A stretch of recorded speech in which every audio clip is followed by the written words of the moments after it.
Point is, V1 saved your life. V1 appears to be the next generation version of Compound V, designed to solve the biggest problems Vought has faced for years: instability, unpredictability, and control. Unlike traditional Compound V, which is usually injected into babies and produces random powers, V1 seems to be more stable, more predictable, potentially stronger, easier to control politically and militarily. This makes V1 incredibly dangerous, not just because of the powers it creates, but because it gives Vought the ability to mass-produce reliable Supes. And that changes everything, because one of the biggest weaknesses in the world of the boys has always been that Supes are unpredictable. Some become heroes, others become threats. But V1 may eliminate that uncertainty entirely, which raises a terrifying question. Is V1 Vought's final solution? How is V1 different from Compound V? Here's where things get really interesting. Compound V, injected into babies' powers, are completely random. Many subjects die or develop unstable abilities. Hard for Vought to control long-term creates emotional instability in Supes. V1 appears to be refined and engineered powers, may be more consistent, potentially stronger baseline abilities, less physical rejection, possibly easier to control mentally or biologically. This suggests that V1 isn't just an upgrade, it's a complete evolution. And that could explain why Season 5 is placing so much focus on it, because if Vought now has V1, they don't just control Supes anymore, they control the future of Supes. Which Supes have V1 in their blood? Season 5 strongly hints that only select individuals currently have V1, and the list is surprisingly small but incredibly important. Ryan Butcher is the biggest clue. Ryan is already unique because he's the first naturally born Supe, not created using Compound V injections. This alone makes him different from every other Supe. Season 5 suggests Ryan's biology may be closer to V1 stability than traditional Compound V.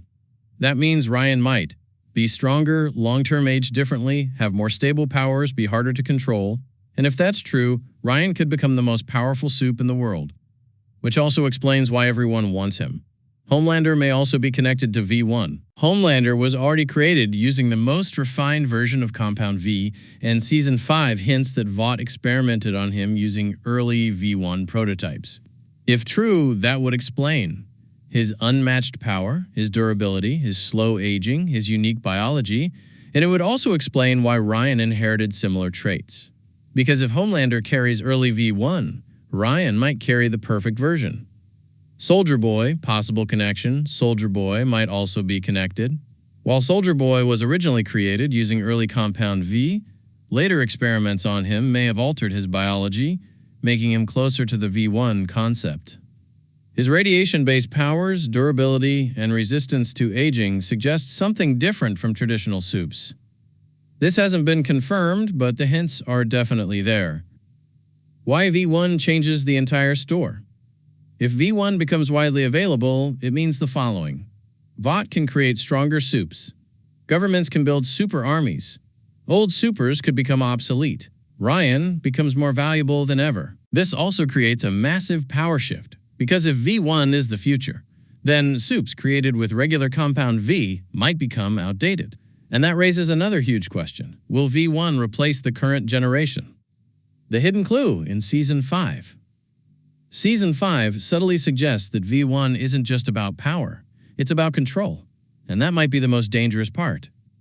Because Vought has always struggled to control Supes like Homelander, Soldier Boy, Stormfront, but V1 may allow them to create obedient Supes. And if that happens, the world of the boys becomes far more dangerous. The real question moving forward, is V1 the future of Supes, or is it the beginning of something worse? Because if V1 creates stronger, more stable Supes, then Season 5 might not just be about stopping Homelander. It might be about stopping the next generation entirely. And if that's true, V1 may become the most dangerous invention in the boys' history.